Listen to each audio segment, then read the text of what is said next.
Hi friend, एक बार फिर से आप सभी का हार्दिक स्वागत, वंदन, अभिनंदन है। दोस्तों, आपको बताना चाहेंगे कि आप अभी जो वीडियो देख रहे हैं इसमें आप याद रखेंगे 6 से 8th के लिए जो बीपीएससी परीक्षा करवाने जा रही है उसी के अंतर्गत यह पाठ्यक्रम लगा हुआ है। आइए पर सबसे पहले पाठ सूची देखेंगे क्या आपको पढ़ना है। और याद रखिएगा कि बहुत जो है कि किताब को पूरी तरीके से पढ़ना है। आपने देखा होगा केबीएस के पैटर्न को कि जितने पाठ्यक्रम में रचनाएं लगाई गई थी वहीं से प्रश्न बने थे, तो थोड़ा सा आपको ध्यान देके पढ़ना होगा कि कौन सी रचनाएं लगाई गई हैं, उसके अंदर से प्रश्न बनते हैं। यदि आपने एग्ज़ाम दिया होगा तो आप समझे होंगे। आइए ध्यान दीजिएगा, यह पाठ की सूची है और आपके समक्ष में प्रस्तुत कर रही हूँ क्या क्या आपको पढ़ना है। ठीक है, यह कक्षा 7th की हिंदी की बुक किसले भाग 2 है। ठीक है, 7th की है, किसले भाग 2 याद रखेंगे। अब आपको पढ़ना क्या क्या है ये देखिए, ये है आपकी समझ, ध्यान दीजिएगा। मानव बनो कविता है, याद रखेंगे, नोट कर लेंगे किसकी है, तो शिव मंगल सुमन की। नचिकेता आपने पढ़ा होगा, यह कहानी है, किस पे आधारित है, तो कठोपनिषद पर आधारित कहानी है। तीसरा है पाठ पुष्प की अभिलाषा, कविता है माखनलाल चतुर्वेदी को, जिसको भारतीय आत्मा कहा जाता है। दानी पेड़ कहानी है सेल स्लीविट स्टाइन की, और ये बहुत इम्पॉर्टेंट है, कैसे कैसे एक मानव जो है कि काटता रहता है पेड़ को, लास्ट में आके उसी के नीचे थक सा हार सा बैठ जाता है। तो आप पूरी जो है कि इस कहानी को पढ़िएगा, नहीं तो हम खुद पढ़ा देंगे, आप सभी को कमेंट कीजिएगा। तो ध्यान दीजिए।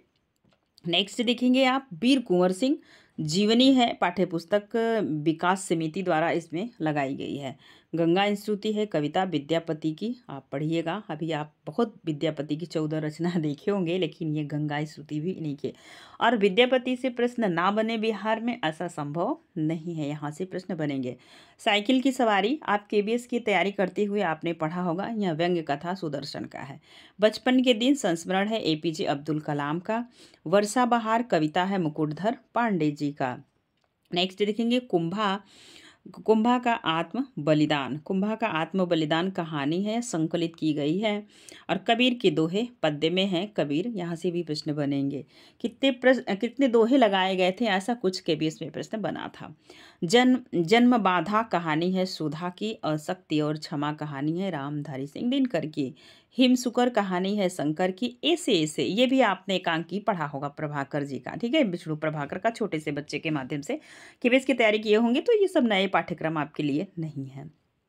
और आगे देखिएगा, ये है बूढ़ी पृथ्वी का दुख, निर्मला पुतुल का, ये केबीएस में भी ये लगाई गई थी, झारखंड से बिलोंग करती हैं। सोना रेखा चित्र है महादेवी वर्मा का, आपने पढ़ा होगा। हु एनसांग की भारत यात्रा वृत्तांत है, और इसे लिखा किसने है, तो बेलिंदर एंड हरिंदर धनौआ ने। आर्यभट्ट जीवनी है, पाठ्य पुस्तक विकास समिति द्वारा लगाई गई। यशस्वी कविता है बेबी रानी की, बेबी हल्दर, ऐसा करके आपने केबीएस में भी पढ़ा होगा। गुरु सिख की, और 22 नंबर पे है समय का महत्व शब्दकोश है, आप ध्यान दीजिएगा। आइए हम एक दो रचनाएं पढ़ने का कार्य करते हैं। मानव बनो, आपने सबसे पहली रचना देखा था यहाँ पे, शिव मंगल सिंह सुमन का। एक दो को इसी वीडियो में क्लियर करेंगे, इसके बाद आगे नेक्स्ट वीडियो में लेके आएंगे रचनाओं को। मानव बनो, अब देखेंगे, है भूल करना प्यार भी, है भूल यह मनुहार भी, पर भूल है सबसे बड़ी करना किसी का आसरा। मानव बनो, मानव बनो। नेक्स्ट देखेंगे आप, जब अश्रु दिखलाओ नहीं, अब हाथ फैलाओ नहीं, हुंकार कर दो एक जिससे थर थरा जाए धरा। मानव बनो, मानव बनो, हे मानव तुम जरा मानव बनो। ठीक है, उफ हाय कर देना कहीं, शोभा तुम्हें देता नहीं, इन आंसुओं से सींच कर दो विश्व का कण कण हरा। मानव जरा, हे मानव तुम जरा मानव बनो। ठीक है, आप देखेंगे आगे, अब हाथ मत अपने मलो, जलना अगर ऐसे जलो, अपने हृदय की भस्म से कर दो धरा को उर्वरा। मानव बनो, मानव जरा मानव बनो। अब आप देखेंगे, एक बार इसका अर्थ निकालने का प्रयास करेंगे, आप सभी के समझ ध्यान दीजिएगा। कविता आपने पूरा पढ़ लिया है। भूल कर, आप सभी जानते हैं कि शिव मंगल सिंह सुमन की जो रचनाएं हैं, ये सारे कवि छायावाद के बाद प्रगतिवाद में आते हैं, शिव मंगल सिंह सुमन, ठीक है। तो यहाँ से ये लोग देश के विकास के लिए, और देश जब संघर्ष कर रहा था तो कवियों का बहुत बड़ा योगदान था जिन्होंने रचनाएं लिखी थी। तो आप देखेंगे, है भूल कर प्यार भी, मतलब भूल कर, अगर भूल गए हो, भूल करना प्यार भी, और है भूल यह मनुहार भी, और तुम अपने बचपन को भी याद कर सकते हो मनुहार। पर भूल है सबसे बड़ी, जो भूल व्यक्ति भूल गया है आज़ादी में। कुछ लोगों, आप देखेंगे इतिहास उठा के, तो कुछ लोग क्या करते थे, अपनी बेटी की शादी कर देते थे अंग्रेजों के घरों में, जैसे आपने अकबर बीरबल में देखा होगा। तो रिश्ते जोड़ लेते थे और फिर धीरे धीरे देश को खोखला करने का कार्य करने लगे। तो वही कभी बताना चाह रहा है, करना किसी का आसरा, मानव बनो मानव जरा। अब अश्रु दिखलाओ नहीं, अब हाथ फैलाओ नहीं। अब रोने से काम चलने वाला है। भारतेंदु का आपने नाटक देखा ही होगा। तो अब अश्रु दिखलाओ नहीं, अब हाथ फैलाओ नहीं, हुंकार कर दो एक जिससे थरथरा जाए धरा। ऐसा हुंकार भरो, ऐसा गरजो कि धरा और पृथ्वी भी थरथरा उठे। मानव बनो मानव जरा, उफ हाय कर देना कहीं शोभा तुम्हें देता नहीं। अब जैसे होते ना, लोग बहुत परेशान होते, उफ हाय कर देते हैं, तो वो कह रहे हैं कि, कभी कह रहा है कि उफ हाय कर देना मतलब पश्चाताप करना, ये शोभा तुम्हें देता नहीं। इन आंसुओं से अ, सींच कर दो, सींच कर दो विश्व का कण कण हरा। अब उठो जागो, और जो आंसू हैं उसी से क्या करो, सींच दो विश्व के कण कण, विश्व को कण कण में, रोम रोम को हरा कर दो। मानव बनो मानव जरा, अब हाथ मत अपने मलो, जलना अगर ऐसे जलो, अपने हृदय की भस्म से कर दो धरा को उर्वर। मानव बनो मानव। यहाँ पूछा जाएगा कि यह पंक्ति किसकी है, तो शिव मंगल सिंह सुमन की। मनुहार का मतलब होता है मानना या विनती। अश्रु मतलब आंसू होता है, धरा मतलब पृथ्वी होता है। और ये छोटे बच्चे की किताबें हैं, तो क्वेश्चन आंसर दिया है, तो आप एक बार ध्यान दीजिएगा। और ये विपरीतार्थक शब्द दिए हैं। आप देखेंगे नचिकेता, जो आपने पार्ट नंबर 2 देखा, उसी को आप देखिए। इस भी चैप्टर को कंप्लीट करते हैं। आप देखेंगे नचिकेता के बारे में, और यह पूरा पढ़िए क्योंकि अंदर से प्रश्न पूछे जाएंगे। आज से सहस्त्रों वर्ष पूर्व महर्षि बाजस्व, आप नोट करते रहिएगा जो भी पात्र आएंगे उनको। तो आज से सहस्त्र वर्ष पूर्व महर्षि बाजस्वा हुए। और आगे देखेंगे, महर्षि बाजस्वा का अधिकांश समय जप तप में बीतता। उनके पुत्र का नाम था नचिकेता। क्या नाम था? नचिकेता। नचिकेता नचिकेता पितृभक्त बालक था। उसमें दृढ़ता थी, सत्य धर्म के प्रति अगाध निष्ठा थी। उसके मुखमंडल से तेज टपकता था, सहिष्णु था। वह सहिष्णु था। बालक नचिकेता के इन्हीं गुणों के कारण पिता उससे अगाध स्नेह करते थे। इस तरह नचिकेता पिता के लिए प्राणों से भी प्यारा बन गया था। एक बार बजस्रवा की इच्छा एक बार बजस्वा की इच्छा सर्वमेघ यज्ञ करने की हुई। सर्वमेघ यज्ञ, तो आप नोट कर लेंगे। इस यज्ञ में अपना सब कुछ दान कर देने के बाद ही फल की प्राप्ति होती है। इस बात को महर्षि बाजस्वा अच्छी तरह जानते थे। यही बात उनके पुत्र नचिकेता को भी बताई। नचिकेता साधु प्रवृत्ति का बालक था। कैसा बालक था? साधु प्रवृत्ति का बालक था। पिता की इच्छा जानकर उसे बेहद खुशी हुई। कैसी खुशी हुई? तो बेहद। आप आगे देखेंगे, यज्ञ के लिए शुभ तिथि निश्चित की गई। उस दिन सर्वमेघ यज्ञ का शुभारंभ हुआ। उसमें भाग लेने के लिए दूर दूर से ब्राह्मण पधारे। नचिकेता ने यज्ञ की एक एक क्रिया को ध्यान से देखा। सभी क्रियाएं यथा समय पूर्ण होती गई। अंत में सिद्धस्थ ब्राह्मण ने नारियल को पूर्णाहुति देकर उसे संपन्न किया। यज्ञ की समाप्ति पर महर्षि बजस्रवा को अपना सब कुछ दान में देना था। ब्राह्मण को अच्छा दान मिलने की पूर्ण आशा थी। यज्ञ की पूर्णाहुति के बाद महर्षि बाजस्रवा यहाँ पे ध्यान दीजिएगा। तो यज्ञ की पूरी होने जाने पर जो महर्षि बाजस्रवा थे को अपना सब कुछ देना था। अब आप आगे देखेंगे, यज्ञ की पूर्णाहुति के बाद महर्षि बाजस्रवा उठे। अग्नि देवता को नमस्कार करके वे अपनी गौशाला की ओर बढ़े। उनकी गौशाला में अनेक बढ़िया गाय थी। वे सभी गायों को दान में देने का निश्चय कर चुके थे, परंतु गौशाला तक पहुंचते पहुंचते उनका मन लोभ से भर गया। किससे भर गया? लोभ से भर गया। वे गौशाला की कमजोर बूढ़ी और दूध न देने वाली गाय को छटनी क्या किए, छटनी करके ब्राह्मण को दान स्वरूप देने लगे। ब्राह्मण को ऐसी दक्षिणा की स्वप्न में भी आशा न थी। महर्षि बाजस्वा की लोभ प्रवृत्ति देखकर वे दुखी हुए, पर कुछ कह नहीं सके। नचिकेता भी यह सब कुछ देख रहा था। उसे पिता के निश्चय बदल जाने का विशेष दुख था। उसके पिता के पास जाकर पूछा, पिताजी, आपने तो यह जो है महायज्ञ में अपना सर्वस्व दान देने का निश्चय किया था, लेकिन आप अपनी प्रिय चीजें न देकर ये बूढ़ी गाय, कमजोर गायों को ही दे रहे हैं। महर्षि बाजस्रवा पुत्र की ओर देखकर तनिक मुस्कुराए, पर बोले, कुछ नहीं। वे वैसे ही गायों का दान करते रहे। अब नचिकेता से नहीं रहा गया। उसकी शक्ति समाप्त हो गई। उसने निडरतापूर्वक पिता से कहा, पिताजी, आपकी प्रिय वस्तु तो मैं हूँ, मुझे आप किसे दान देंगे? मतलब उसका बेटा था, तो वो पूछ रहे हैं कि अब मुझे आप किसको दान देंगे? प्रिय वस्तु तो मैं भी हूँ। इतना सुनते ही महर्षि बाजस्वा के अधर मतलब होता है होंठ, अधरों की मुस्कान लुप्त हो गई। उसका स्थान क्रोध ने ले लिया। वे उसी अवस्था में बोले, नचिकेता, मैं तुम्हें यमराज को दान दूंगा। मैं इस सहर्ष स्वीकार करता हूँ पिताजी। नचिकेता ने खुश होकर उत्तर दिया, मैं आपकी आज्ञा से यमराज के पास चला जाऊंगा, पर आप यज्ञशाला की सारी गायें ब्राह्मण को दान में अवश्य दें। इसके बिना आपका सर्वमेघ यज्ञ निष्फल रहेगा। महर्षि बाजस्वा के मुख से क्रोध में निकला, छोटा मुंह, बड़ी बात, यज्ञ की मुझे चिंता होनी चाहिए, तुम्हें नहीं। तुम यमराज के पास जाओ, बाकी मैं स्वयं देख लूंगा। महर्षि बाजस्वा क्रोध वेश में यह भी भूल गए कि नचिकेता उनका इकलौता पुत्र है। पिता की ओर से मिला हुआ आदेश उस पितृभक्त बालक के लिए ब्रह्म वाक्य था। उधर दृढ़ निश्चयी नचिकेता ने एक क्षण भी खोना नहीं समझा। उसने पिता के चरणों को स्पर्श कर यमराज के पास जाने की अनुमति मांगी। अब महर्षि बाजस्वा को होश आया कि उन्होंने क्रोध वेश में क्या किए, वो उनको होश आया कि उन्होंने क्रोध वेश में नचिकेता को यहाँ क्या कह दिया। वे उसके दृढ़ निश्चय को अच्छी तरह जानते थे। वह इस बात से भी परिचित थे कि नचिकेता यमराज के पास जाने बिना नहीं मानेगा नहीं।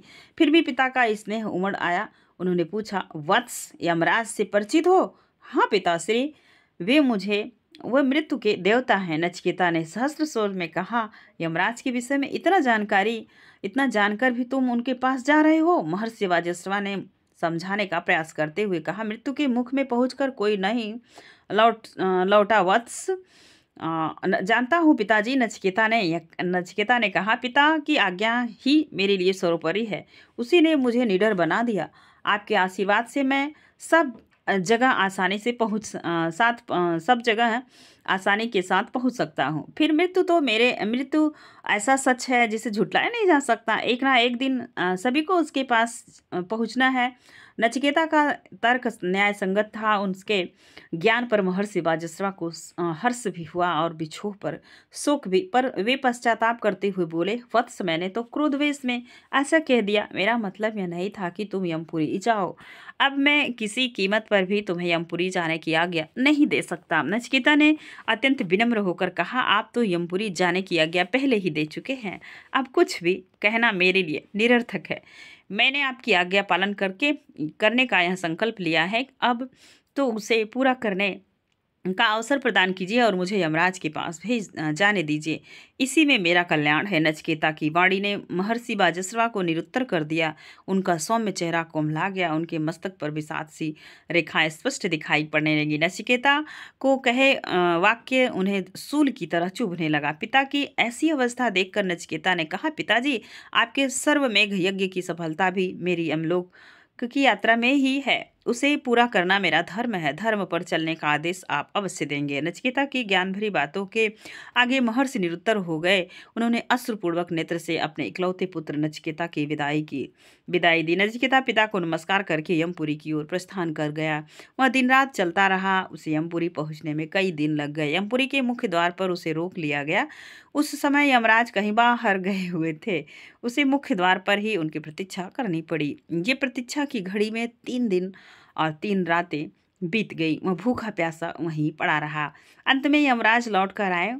अपने मुख्य द्वार पर ऋषि कुमार को देखकर चिंतित हो उठे। फिर उनका परिचय जानने का उद्देश्य से फिर उन उसका परिचय जानने के उद्देश्य से पूछा, तुम कौन हो? नचिकेता ने नमस्कार कर विनम्र स्वर में कहा, देव, मैं महर्षि वाजश्रवा का एकमात्र पुत्र नचिकेता हूँ। यमराज ने प्रश्न किया, ऋषि कुमार, तुम्हारे यहाँ आने का कारण? नचिकेता फिर विनम्र स्वर में बोला, देव, मेरे पिताश्री ने सर्वमेघ यज्ञ किया, उसी की दक्षिणा स्वरूप मुझे आपकी सेवा में भेजा है। इतना सुनकर यमराज का आश्चर्यचकित होना स्वाभाविक था। वे बोले, तुम्हें यमपुरी आते हुए भय नहीं लगा? नचिकेता ने सरलता के साथ उत्तर दिया, देव, भय कैसा? मेरी दृष्टि में मृत्यु तो सबसे बड़ा वरदान है। जब इंसान की देह उसका साथ देना छोड़ देती है, तब मृत्यु ही उसे कष्टों से मुक्ति दिलाती है। इसलिए इस मुक्तिदात्री को मैं भय का कारण नहीं मानता। मैंने तो सदैव इसे वरदान रूप में ही स्वीकार किया है। बालक नचिकेता की बातें ज्ञान और रहस्य से भरी हुई थी। इतनी अल्पावस्था में इतना गुणवान होना किसी बिरले का ही काम है। इसलिए यमराज को और भी ज़्यादा आश्चर्य हुआ। वह बालक की ज्ञान भरी बातों से प्रभावित होते जा रहे थे।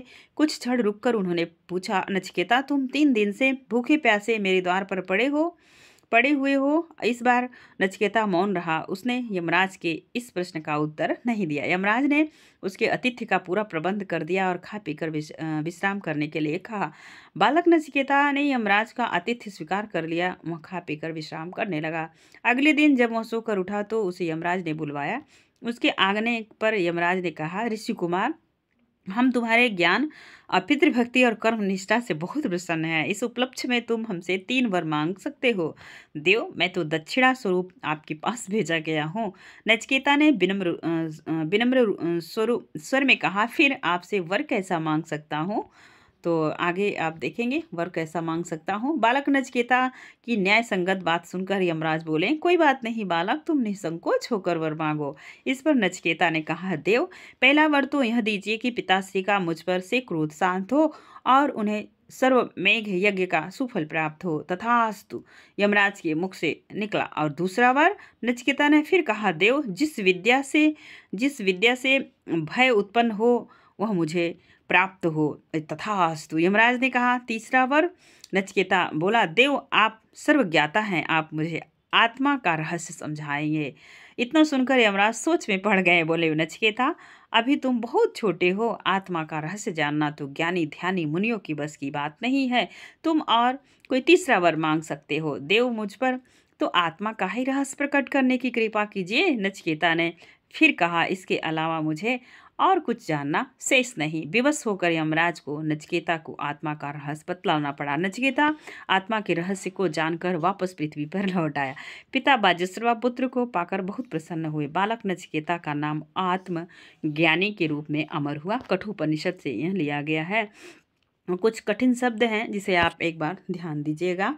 तो ये कठिन शब्द में है सहस्त्रों, हजार, दृढ़ता, मजबूती, अगाध, अथाह, प्रतीक्षा, इंतजार, निष्फल, व्यर्थ, निष्ठा, श्रद्धा, भक्ति, सहिष्णुता, सहनशील, पितृभक्ति, पिता का भक्त, स्वप्न, सपना, प्रस्थान, कूच, संपन्न, पूर्ण आहुति। आहुति मतलब हवन, जो हम करते हैं, समर्पित की जाती है। संबल, सहारा, प्रवृत्ति, आदत, अनायास, अचानक, अनुमति, आज्ञा, न्याय संगत, न्यायपूर्ण, संकल्प, शपथ, प्रतीक्षा, मुक्तिदात्री, मुक्ति देने वाली, निरुत्तर, बिना उत्तर, शोक, दुख, प्रयास, कौशिक, सुंदर, अकर्मनिष्ठ, कर्म करने का विश्वास, परिचित, जान पहचान, लोभ, बस, लालच के कारण, पक्का इरादा। अब इसके कुछ प्रश्न उत्तर हैं, आपने पढ़ लिया होगा तो अच्छे से कर लेंगे। आप देखेंगे आप आगे जो है कि नेक्स्ट प्रश्न, पुष्प की अभिलाषा। यहीं पे हम वीडियो को समाप्त करेंगे। तो माखनलाल चतुर्वेदी के बारे में आप बहुत पढ़ लिए होंगे, मुझे उम्मीद है। आप सीधा कविता को पढ़ते हैं, पाठ करते हैं, क्योंकि उनको भारतीय आत्मा कहा जाता है। उनका जन्म एमपी में हुआ था। ये सारी चीज़ आपको पता होगी। और आप ग्रेजुएशन में यह कविता भी पढ़े होंगे। चाह नहीं मैं सुरबाला के गहनों में गूथा जाऊं, चाह नहीं प्रेमी माला में विघ्न प्यारी को ललचाऊं। आगे देखेंगे, चाह नहीं सम्राटों के सौ पर हे हरि डाला जाऊं, चाह नहीं देवों को सिर पर चढ़ूं, भाग्य पर इठलाऊं, मुझे तोड़ लेना बनमाले उस पथ पर देना तुम फेंक, मातृभूमि पर शीर्ष जनावे जिस पथ जावे वीर अनेक। माखनलाल चतुर्वेदी, सुभद्रा कुमारी चौहान, ये सब राष्ट्र प्रेमी कविताएं लिखते थे। आगे देखेंगे जो है कि इनकी ये प्रश्नोत्तरी दिया हुआ है। अब दानी पेड़ को पढ़ लीजिए इसी में, इसके बाद वीडियो को समाप्त करेंगे। ठीक है, चलिए। पूरी रचना पढ़ने से आपको लगेगा कि हम पूरा पाठ्यक्रम कंप्लीट कर लिए हैं। आइए दानी पेड़ को देखिए, और बहुत ही मज़ेदार यह कहानी है। एक पेड़ था, वह एक छोटे लड़के को बहुत प्यार करता था। लड़का रोज पेड़ के पास आता, वह फूलों की माला बनाता, उसके तने पर चढ़ाता, उसकी शाखाएं से झूलता और उसकी फल खाता। देखिए कैसे एक दानी पेड़ है, एक मनुष्य को अपना जीवन सर्वस्व न्यौछावर करेगा। लड़का पेड़ से बहुत प्यार करता था, पेड़ बहुत खुश था। समय बीतता गया, लड़का जवान हो गया। अब वह वह अब पेड़ पर खेलने नहीं आता, पेड़ अकेले दुखी होता है। जब लड़का एक दिन आया तो पेड़ बहुत खुश हुआ। लड़के ने पेड़ से कहा, मुझे पैसे की ज़रूरत है, मैं बहुत सी चीज़ें खरीदना चाहता हूँ, क्या तुम मुझे कुछ पैसे दे सकते हो? पेड़ ने कहा,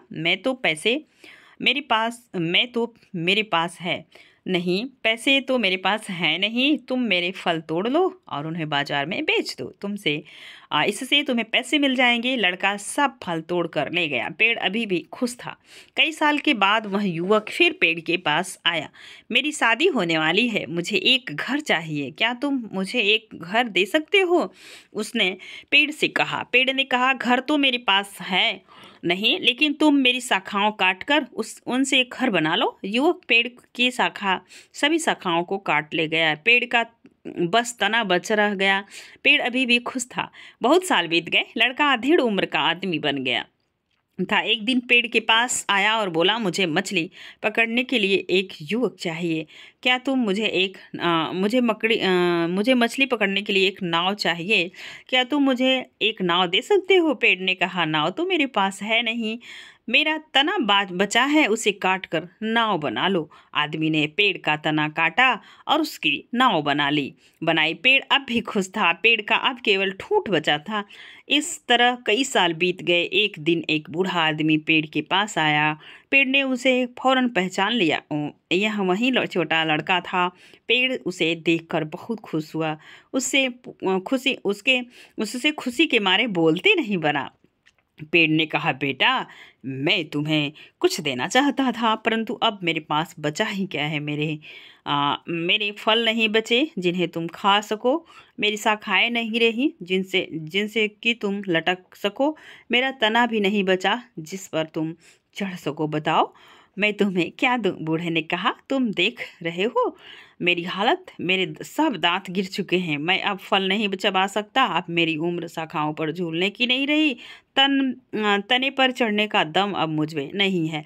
मैं बहुत थक गया हूँ, मुझे बस आराम से बैठने और सुस्ताने के लिए एक जगह चाहिए, तो फिर आओ और मेरे ठूठ पर शांति से बैठो। पेड़ ने कहा। बूढ़ा ठूठ पर बैठकर सुनने लगा। पेड़ अब भी बहुत खुश था। और ये जो कहानी है, यह सेल स्लीवरस्टाइन की है। आप याद रखिएगा, मिलान वाले प्रश्न बनते रहते हैं। तो आज आपने देखा कि बहुत अच्छी कहानी थी यह, जो है कि दानी पेड़ की। इसके बाद आपने देखा माखनलाल चतुर्वेदी की, और ये कविता भी आपने पढ़ी, छोटी सी कविता है, आप सब अर्थ इसका निकाल ही लेंगे। माखनलाल चतुर्वेदी के बीच बारे में भी आपने बहुत अच्छे से पढ़ा होगा पहले से, क्योंकि आप ऑलरेडी तैयारी कर रहे हैं। तो इसका आप स्क्रीनशॉट ले लीजिएगा, इसके बाद आप पढ़ लीजिएगा।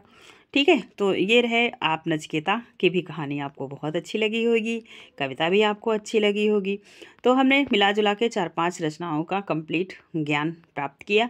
आज के लिए बस इतना ही, फिर मिलेंगे नेक्स्ट वीडियो में। वीडियो पसंद आएगा तो जो है कि लाइक शेयर कमेंट कीजिएगा। इसके बाद मिलेंगे नेक्स्ट वीडियो में। ठीक है, धन्यवाद।